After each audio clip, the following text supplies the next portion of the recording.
నమస్తే. AP CM బాబు ఇచ్చిన హామీలు మర్చిపోయారా? ఏరు దాటాక తెప్ప తగిలేయాలని చూస్తున్నారా? ఇక 5 ఏళ్లు జనాలతో నాకేం పని అనుకుంటున్నారా? మాట తప్పి మళ్లీ తన పూర్వ నైజం ప్రదర్శిస్తున్నారా? ఏపీ ప్రజలు మరోసారి బాబు చేతిలో మోసపోతున్నారా? ఉచిత ఇసుక పేరిట సొమ్ము పిండేస్తున్నారా?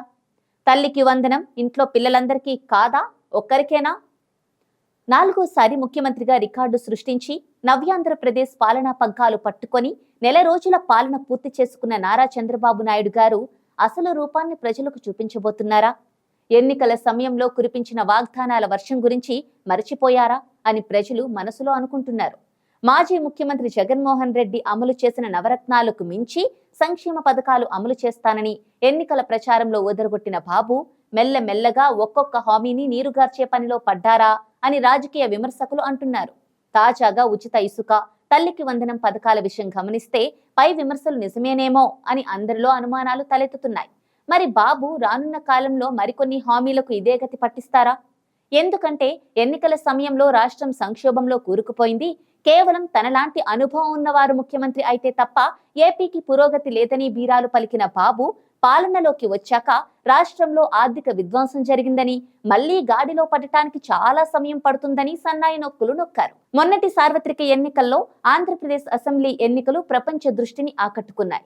వైఎస్ఆర్సీపీ పార్టీ ఒక పక్క, తెలుగుదేశం, జనసేన, బీజేపీ 3 పార్టీలు కూటమి పేరిట మరో పక్క నిలిచి హోరాహోరీ యుద్ధానికి తలపడ్డాయి. వైఎస్ఆర్సీపీ పార్టీ అధినేత మాజీ ముఖ్యమంత్రి జగన్మోహన్ రెడ్డి ఎన్నికల మేనిఫెస్టోలో కొత్త హామీలు ప్రత్యేకంగా ఇవ్వడానికి ఏమీ లేవని, తాను ఎంతో ఆలోచించి బడుగు బలహీన వర్గాల అభ్యున్నతి కోసం ప్రవేశపెట్టిన నవరత్నాలను సంతృప్త స్థాయిలో అమలు చేస్తానని, మరోసారి అవకాశం ఇస్తే ఆ పథకాలనే మరింత సమర్థవంతంగా అమలు చేస్తానని ప్రచారం చేశారు.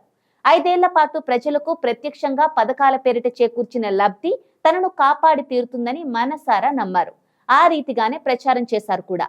అయితే కూటమి నేతలు నారా చంద్రబాబు నాయుడు, జనసేన అధినేత పవన్ కళ్యాణ్ రాష్ట్రం అప్పుల పాలైందని, సంక్షేమం పేరిట జగన్ రాష్ట్రాన్ని కుదేలు చేసేశాడని, అభివృద్ధి అడ్రస్ లేకుండా పోయిందని ప్రచార వేదికలకెక్కి ఓదరగొట్టారు.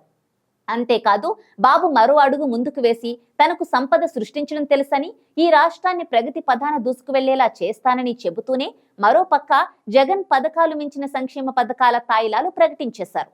సామాజిక పింఛన్ 3,000 రూపాయల నుంచి ఏకంగా 4,000 రూపాయలు చేస్తానని, 3 నెలల బకాయితో కలిపి మొదటిసారి 7,000 రూపాయలు ఇస్తానని మాటిచ్చారు. అలాగే అమ్మ ఒడిని మించిన పథకం తల్లికి వందనం పేరిట ఇంట్లో బడికి వెళ్లే పిల్లలు ఎందరున్నా వారందరికీ తలా 15,000 రూపాయలు ఇస్తానని నమ్మబలికారు.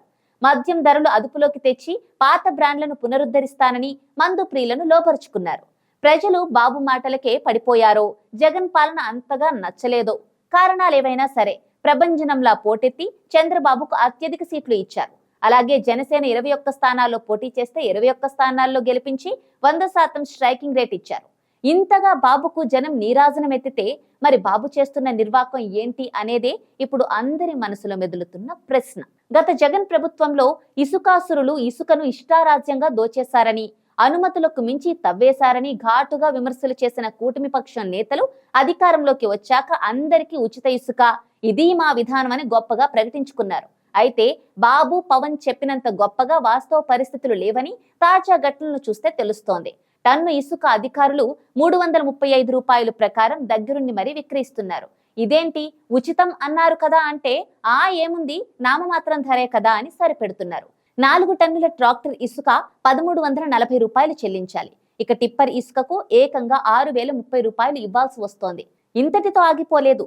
రీచ్ వద్ద ఇసుక కొనుగోలుకు ఇంత చెల్లించాలి. మరి రవాణా, అది తడిసి మోపుడవుతోంది.